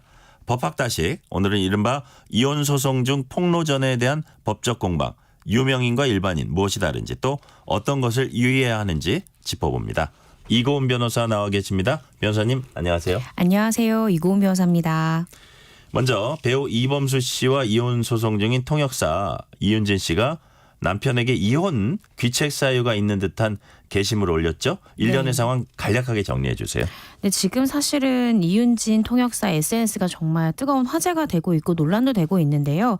이제 두 사람은 사실 2010년에 결혼해서 이스라엘 1남 1녀를 두고 있고요. 또 유명 육아 예능 프로그램에서 본인들의 이 자녀를 공개하기도 했습니다. 그래서 인꼬부부다라고 소문이 났었는데 갑작스럽게 결혼 14년 차를 맞이했는데 이혼 조정 중이다라는 소식이 전해졌습니다. 이러한 소식이 전해지게 된 배경은요. 지난해 12월에 갑자기 이윤진 씨가 내 인생의 첫 챕터가 끝났다라면서 이범수 씨의 이 인스타그램 아이디를 태그를 해요. 사람들이 파경 있는 거 아니야? 뭔가 이혼 조정 중인가 이혼 소송 중인가 했는데 그때는 이범수 씨가 사실 무근이다. 혼인생활 잘 유지하고 있다라고 사실은 밝혔습니다. 그러다가 갑자기 이번 달에 들어서 이윤진 씨가 사실 이번 달에 18일에 이혼 첫 조정기일이 있었다고 하는데 그때 이제 이범수 씨가 불출석하면서 이제 뭐 어떤 소설의 한 구절을 인용을 해서 마치 죄가 있는데 이범수 씨가 제대로 나타나지 않는다라는 취지의 글을 올렸고요. 심지어 지난 주말에는 뭐 이범수 씨 관련된 뭐 취미생활이나 이런 거에 문제점이 있었고 시댁에 대한 부분도 폭로를 했고요. 이것 때문에 이혼 소송 중이다라는 글을 올리면서 이제 수면 위로 떠오르게 됐습니다. 그래서 이에 대해서 지금 이범수 씨는 그간은 사실은 이혼 소송 중이다 인정을 안 했었는데 이런 폭로전이 이어지면서 이혼 조정 중인 것은 사실이다. 그렇지만 나는 이 해명을 어떤 SNS나 사적으로 하지 않고 법정에서 하나하나 해명하겠다라고 밝혔고요. 또 지금 이제 본인의 아내인 이윤진 씨 측에서 올린 것은 모두 사실이 아니고 법적 대응을 하겠다라는 입장을 소속사를 통해서 밝힌 상황입니다. 네. 불킬 줄 모르는 그 뻔뻔한 XXX는 다 무엇이요 하는 그런 아주 좀 자극적인 표현도 있었어요. 네. 그죠? 자, 유명인들의 별거와 이혼 과정에서 SNS에 직간접적으로 공개 저격하면서 법적 공방을 벌인 다른 사례가 또 있나요?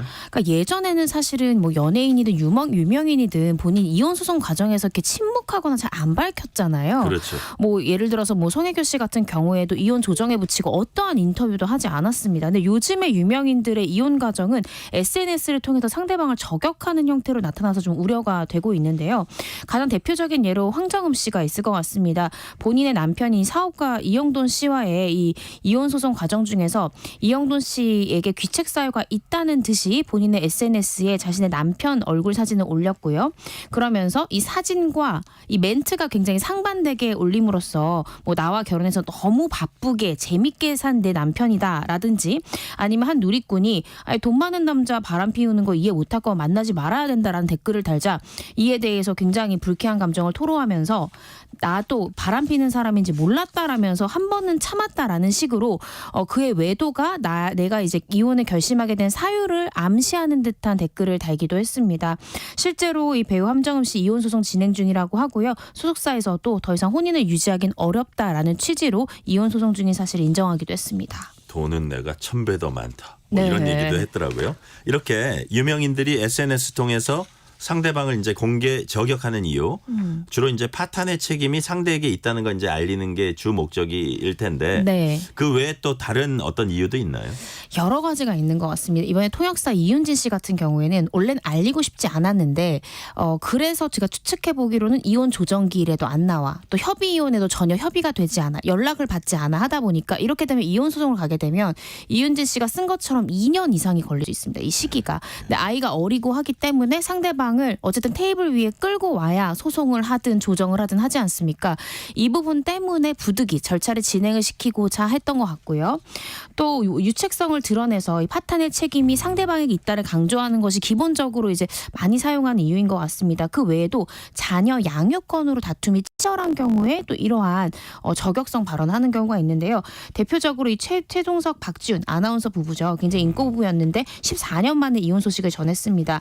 최동석 씨는 자신의 SNS를 통해서 아이를 좀 자유롭게 만날 수 없는 것처럼 또 자신의 아내가 지금 아이들이 임시 양육하고 있는데 아이를 제대로 케어하지 않는 듯한 내용의 글들을 올리기도 했는데 실제로 두 사람은 양육권을 두고 또 심각하게 이 분쟁을 하고 있고 이걸 서로 다투고 있다라고 지금 알려지고 있습니다. 그러니까 양육권에서도 좀 더 유리한 입장을 점할 의도도 있을 수 있다라는 생각이 듭니다. 네.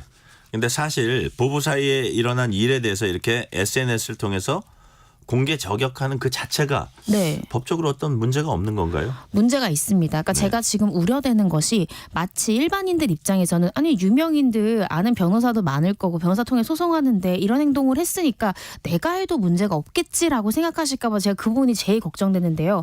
아닙니다. 이게 설사 사실을 적시한다 하더라도 명예훼손죄가 성립을 합니다. 그래서 이렇게 지금 SNS나 어떤 정보통신망을 이용해서 설사 사실을 적시한다라고 하더라도 이 부분에 대해서 3년 이하의 징역 또는 3천만 원 이하의 벌금을 받을 수 있고요. 네. SNS에 올리는 게 아니라 뭐 예를 들어 상대방의 지인에게 이런 사실을 폭로한다던가 이혼의 귀책 사유가 됐던 어떤 상대방에게 명예를 좀 실추시킬 수 있는 부분을 지인들에게 누설할 경우에는 일반 명예훼손죄가 성립이 돼서 형사처벌이 될 수 있습니다. 그래서 이 부분을 유명인이 한다고 하더라도 사실은 지금 이 연예인들이 벌이고 있는 부분도 냉정하게 보면 형사책임을 물을 수 있는 부분이거든요. 이런 부분 꼭 유의하셨으면 좋겠습니다. 그러니까 사실에 부합된다고 해도 다시 네. 말해서 허위 사실이 아니라고 해도 법적 처벌 받을 수 있다 그런 말씀으로 네, 맞습니다. 이해를 하겠습니다. 네. 근데 이제 일반인들은 유명인 부부가 이렇게 하니까 마치 동일하게 해도 법적 처벌 일반인은 나는 뭐 안 받을 수 있지 않을까 뭐 이런 상상도 할 수 있을 것 같아요. 그런 네. 부분은 어떻게 됩니까? 그렇지 않습니다. 제가 말씀드렸듯이 일반인이든 유명인은 동일합니다. 어떤 사람이든 다 처벌을 받을 수 있는 거고요. 그리고 이혼 소송 과정 중에는 보통 변호사들이 개입되기 때문에 상대방이 그런 형사 책임을 질 수 있는 실수를 했을 때 놓치지 않습니다. 형사 고소까지 이어지는 경우가 굉장히 많고 이게 이혼 소송에서 오히려 불리하게 작용할 수 있기 때문에 어떤 형사적인 책임을 물지 않는 선에서 이혼 소송 과정을 진행하시는 것이 안전하다. 이거 꼭 기억하셨으면 좋겠습니다. 네, 지금 이제 쭉 설명해 주신 게 이혼 소송 중에 이제 명예훼손 요 부분이 잘 불거져서 그게 추가적인 어떤 법적 공방이 될 수 있는데 네. 이런 명예훼손 행위 이외에도 형사 사건화되는 경우가 또 있습니까? 굉장히 많습니다. 아, 굉장히 왜냐하면 서로가 감정이 격해 있고 사실 이혼이라는 거는 일생에서 겪을 수 있는 내가 가장 힘든 상황이잖아요. 예. 대표적인 경우가 상대방의 어떤 외도의 증거를 확보하기 위해서 이미 별거를 해서 그 집에서 퇴거를 했는데 또다시 들어가는 과정에서 주거 침입이 되는 경우가 많습니다. 또 내가 남겨둔 짐을 가져가려고 상대방에게 알리지 않고 요즘은 다 현관문 비밀번호로 되어 있잖아요. 열쇠공을 불러서 그걸 파손하고 들어가는 경우들. 이것도 굉장히 자주 발생하는 거거든요. 그래서 그렇고 또 외도의 증거를 찾으려고 집에 녹음기를 켜놓고 출근하는 경우. 그래서 뭐 예를 들어 남편과 어떤 상간녀 간의 대화를 몰래 녹음하는 것. 이거 통비법상의 형사처벌 받을 수 있는 부분이거든요. 또 어떤 부분도 있었냐면은 그 숙박업소에 둘이 이제 상간하는 장면을 보려고 드론을 띄워가지고 이 카메라도 이용 촬영을 하는 그런 케이스도 있었습니다. 와, 드론까지 띄워서요? 네. 그리고 또 그러니까 많이 방 안에 그냥 몰래 카메라도 아니고 드론을 띄워서 저쪽 공중에서 찍을 수 있게요? 숙박업소에서 어떤 행위를 하는지를 보기 위해서 드론을 띄워서 이렇게 몰래 카메라를 하는 경우도 있었고 또 굉장히 또 많이 하는 경우가 흥신소를 통해서 이 차량에 배우자 차량에 GPS를 부착해서 위치 정보를 수집하는 거 이것도 다 위치 정보 관련한 법률 위반으로 형사처벌 대상이 될 수 있거든요. 이런 것들 모두 다 불법입니다. 절대 하셔서는 안 됩니다. 네, 추가적으로 나올 수 있는 유형이 여러 가지 있군요. 네. 이혼 소송 시에 합법적으로 증거를 취득하는 방법은 어떤 게 있습니까? 사실은 이혼 소송을 실제로 진행을 하시면요. 당연히 소송 과정 중에 법관을 통해서 상대방 배우자의 카드 내역이나 이런 것들 다 확인해 볼 수 있고 통장 내역 확인해 볼 수 있습니다. 그래서 소송을 통해서 변호인을 통해서 획득하는 방법들은 당연히 합법이고요. 그 외에 내가 대화 당사자로 되어 있을 때 녹음하는 것은 합법이기 때문에 예를 들어 뭐 배우자가 어떤 외도나 어떤 파탄 책임을 인정하는 듯한 발언을 내가 대화 당사자로서 녹음을 하는 거 합법 방법입니다. 그 외에 어떤 각서를 써놓는 거 이것도 효력이 있을 수 있고요.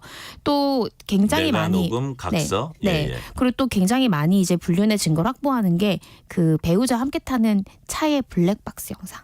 거기서 이제 다른 사람과 함께 있는 모습과 스킨십하는 모습이 우연히 발견되는 경우 많습니다. 네, 같이 사용하는 거기 때문에 블랙박스 가져오더라도 절도 아닙니다. 그래서 가능하고요. 또 차 내비게이션을 받다가 되게 생뚱맞은 목적지가 검색되어 있을 때 많이 의심을 하시거든요. 네. 그런 것들은 다 촬영을 해놓으시면 합법적으로 사용할 수 있는 증거가 될 수 있습니다. 그 같은 차량이라도 같이 타는 차량은 블랙박스를 이용해도 문제가 없고 네. 만약에 저기 이제 관계가 나빠진 배우자가 혼자서 타는 차량은 문제가 되는 거예요. 문제가 되진 않습니다. 사실은 왜냐하면 네. 남편 차라고 해도 아내가 다 이용할 수 있는 거잖아요. 그러니까요. 그게 다 허용됐기 때문에 이 블랙박스 영상을 가져온다 해서 문제는 아니고요. 그 영상 자체를 본인 핸드폰으로도 재촬영할 수 있지 않습니까? 네네. 그런 방법으로 확보하실 수 있습니다. 네네. 법률 대리인을 통해서 입장 표명하거나 네. 상대의 외도 문제를 지적하는 건 문제가 되지 않습니까? 이것도 법률 대리인을 통하더라도 여전히 위법한 행위를 하면 처벌되게 됩니다. 그래서 대표적인 예가 이 최태원 회장과 이 노소영 관장 간의 이혼 소송 과정 중에 이 노소영 관장 측 변호인이 최태원 회장이 이 동거인한테 1,000억 원을 지급했다, 증여했다라는 이 브리핑을 언론에 나와서 했거든요. 근데 이에 대해서 이 최태원 회장의 법률 대리인단은 그런 사실이 없기 때문에 이 부분은 허위사실 공표죄로 고소를 한 상태입니다. 그래서 아무리 법률 대리인을 통한다 하더라도 모든 건 합법적인 범위 내에서 이루어져야 된다는 점을 반드시 기억하셔야 됩니다. 그러니까 그 두 분 최태원, 노소영 이분들 저기 이제 서로 소송하는 이런 과정들 보면 되게 이제 뭐 여론전이라 그럴까요? 그런데도 약간 치중하는 모습이었어요. 그렇습니다. 결국 모르겠습니다. 노소영 관장이 사실 인지대로 수십억을 쓸 만큼 1조, 2조의 위자료와 이 재산 분할을 청구하지 않았습니까? 네네. 이것 자체가 인지대를 생각하면 왜 저렇게까지 하지 싶지만 본인이 그간에 이제 담았던 이 가슴 속의 상처를 어떻게 생각하면 여론을 이용해서 이혼 소송 좀 유리하게 가져가려는 그런 모양새를 보인다고 생각이 듭니다. 그렇죠. 또 최태원 회장은 막강한 법무실을 갖고 있고요. 네. 자, 그럼 오늘은 여기까지 듣겠습니다. 법학다식 이고은 변호사였습니다. 변호사님 감사합니다. 감사합니다. 지금 시각 8시 42분입니다. 이 시각 출근길 교통정보입니다. 빗길이라 평소보다 많이 밀리고 있습니다. 경부고속도로 서울 쪽은 수원에서 죽전 휴게소 쪽으로 지체고요. 서울 요금소 부근에서 막힙니다. 판교 분기점에서 한남 나들목 쪽으로 답답한 운행을 하고 있습니다. 올림픽대로 공항 쪽으로 강동에서 한강대교 쪽으로 정체고요. 잠실 철교 아래에서는 사고도 처리하고 있습니다. 강변북로 구리 쪽 보고 있는데요. 동호대교 부근의 사고는 정리됐습니다. 하지만 행주에서 시작된 정체가 한남대교 쪽으로 쭉 이어지고 있고요.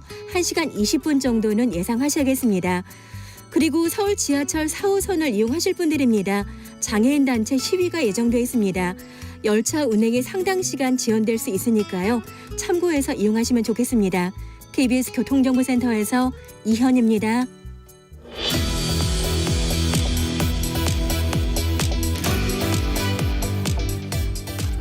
러시아 수도 모스크바 외곽에 있는 공연장에서 무차별 총격 테러가 발생해서 사망자만 140명에 달하는 것으로 전해졌습니다.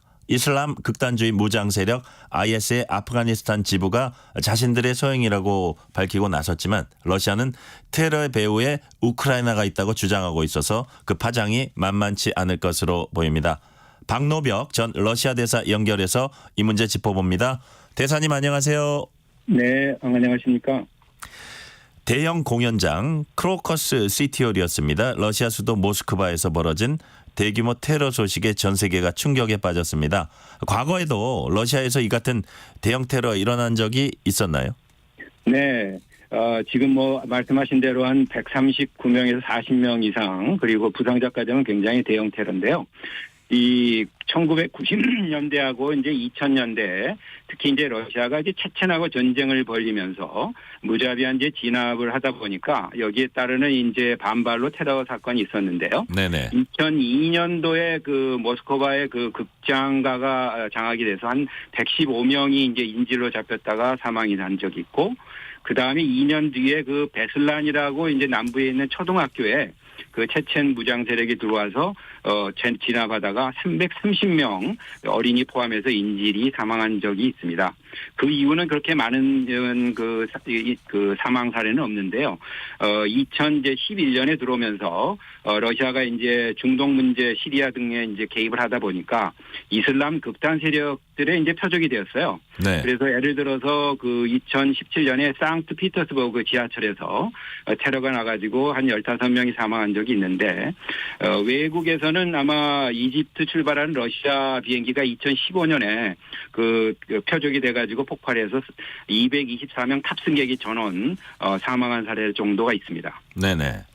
이슬람 극단주의 무장단체 IS는 아프가니스탄 지부격인 IS 호라산이 이번 테러 벌였다면서 영상도 공개했습니다. 근데 러시아가 과거 아프가니스탄 침공한 적이 있지만 이게 거의 한 30-40년 된 얘기인데요. 그런데도 불구하고 IS가 지금도 러시아를 노릴 이유가 있을까요?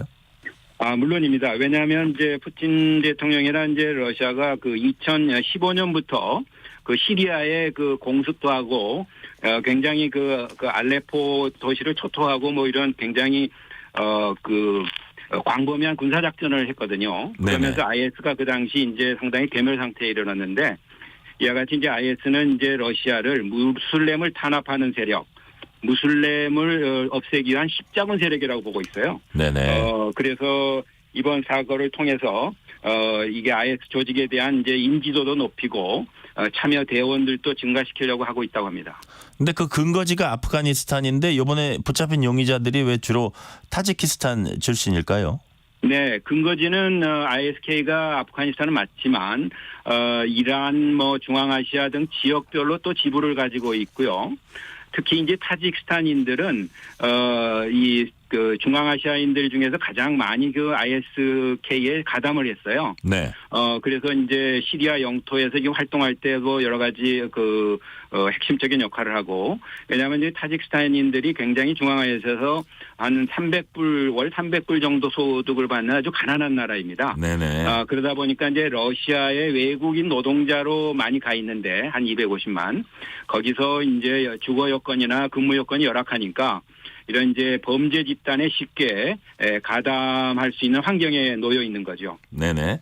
자, 타지키스탄 대통령은 테러리스트는 국적도 없고 종교도 없다면 이제 완전히 선을 그었는데 러시아가 타지키스탄에 대해서 어떤 뭐 공격 같은 그런 조치를 취할 수도 있나요?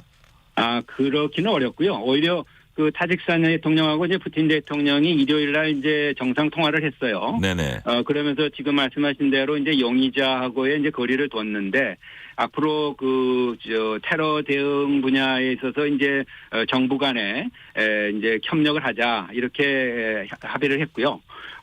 타지키스탄 정부로서는 이게 이제 일반 그 노동자, 자기 나라 출신 노동자들이 굉장히 지금 러시아에 가서 수입도 노동해서 이제 수입도 보내고 이러기 때문에 굉장히 국가적으로 중요합니다. 네. 그래서 이제 자기 나라하고 이런 용의자들하고 거리를 두려고 하고 있는 거죠. 이번 사건 이전에 미국이 러시아 측에 이미 테러 가능성 경고했다고 했는데 그럼에도 불구하고 러시아 측이 이를 무시한 것 같아요. 테러 가능성 감지 못했을까요, 러시아가? 우선은 이제 푸틴 대통령이 아예 공개적으로 정보기관장 간부 회의에서 미국의 정보는 이제 러시아를 이제 불안정하게 하는 이제 협박이라든가 이런 거다라고 이제 폄하를 했기 때문에 아마 보안부서도 중요성을 두지는 않았을 겁니다. 이게 이제 결국은 이제 미러 간의 어떤 깊은 불신의 고를 보여주는 건데요.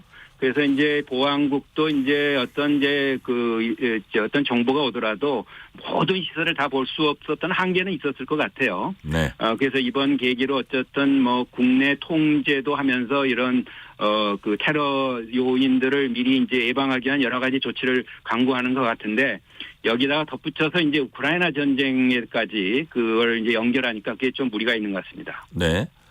IS 호라산이 자신의 소행이라고 이제 주장하는데도 러시아는 범인들이 우크라이나 쪽으로 도주하려 했다면서 우크라이나 배후에 있다.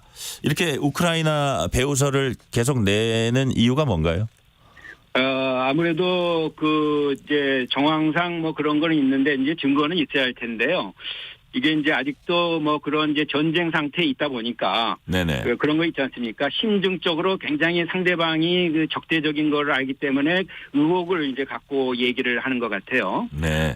그러면서 이제 어제 아마 푸틴 대통령이 이제 관련 정부 대책에 의해서 입장을 내놨는데 뭐 처음으로 이제 러시아가 이번 범죄에서 이제 IS가 저질렀다 하는 걸 인정을 했어요. 그건 네네. 알고 있는데 이렇게 보니까 이제 미국이 그 사전에 이렇게 자기 첩보에 따라서 뭐 다른 나라들한테 이번에는 키예프가 관여한 게 없고 IS가 수행했다라고 주장을 하는데 그것까지는 직접 이제 이런 사건을 일으킨 거는 누가 했는지는 알겠는데 누가 그 배후에 있느냐, 네. 누가 지시를 했느냐 이런 데 대해서는 지금 답이 없다. 네. 그러면서 이제 테러범들이 아까 말씀한 대로 우크라이나로 향하고 있었는데 거기서 누가 기다리고 있었느냐. 뭐 이런 거에 대한 의문점이 많다. 이렇게 하면서 아마 정치적 편향 없이 전문적인 조사를 하겠다. 이렇게 했는데 아마 지난번에 어젠가에 보여진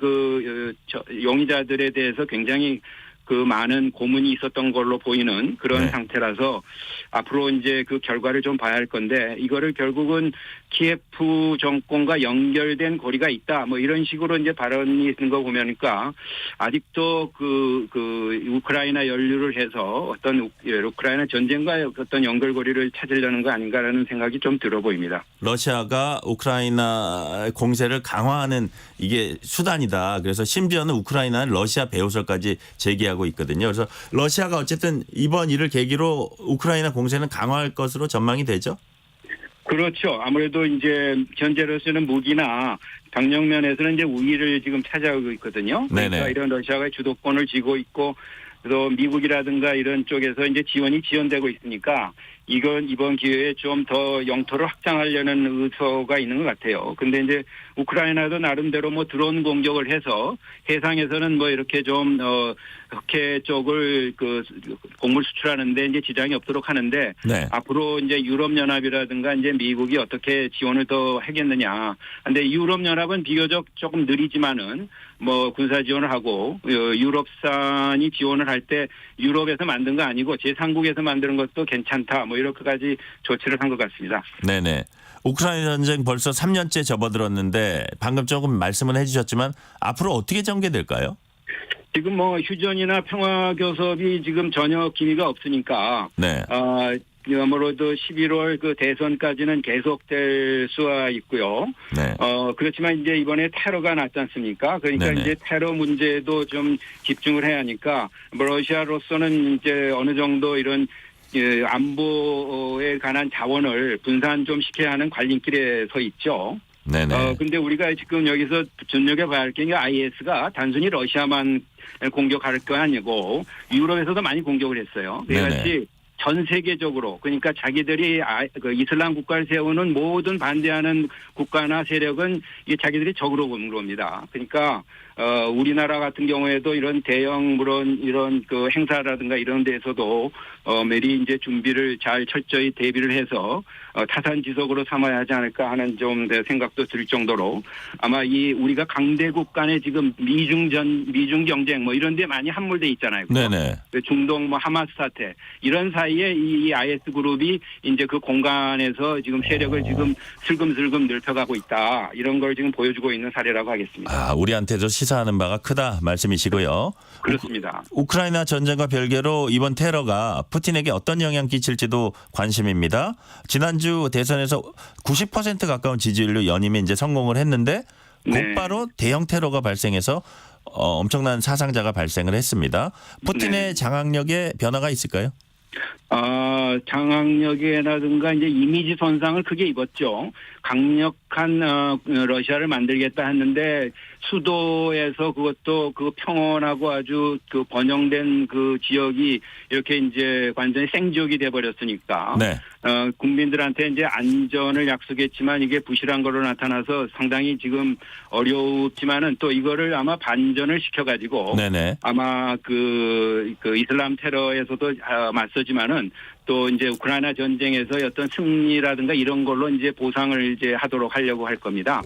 그래서 이제 이런 이제 국내 장악력 또는 비판을 또 통제하는 그런 방향으로 나갈 걸로들 서방 전문가들이 지금 보고 있고요. 네네.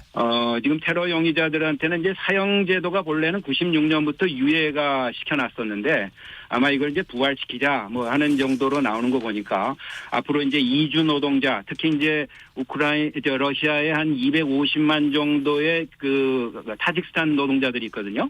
네. 그래서 이제 이런 노동자들에 대한 그 숙소 이런 것을 좀 철저히 보면서 그 테러에도 대응하고 이제 국내에서는 이런 이제 정부를 비판한다든가 반대하는 쪽에 이제 대한 활동을 좀 통제하는 그런 이제 그 방향으로 나갈 것으로 보입니다. 네, 오늘 여기까지 듣겠습니다. 지금까지 박노벽 전 러시아 대사였습니다. 대사님 감사합니다.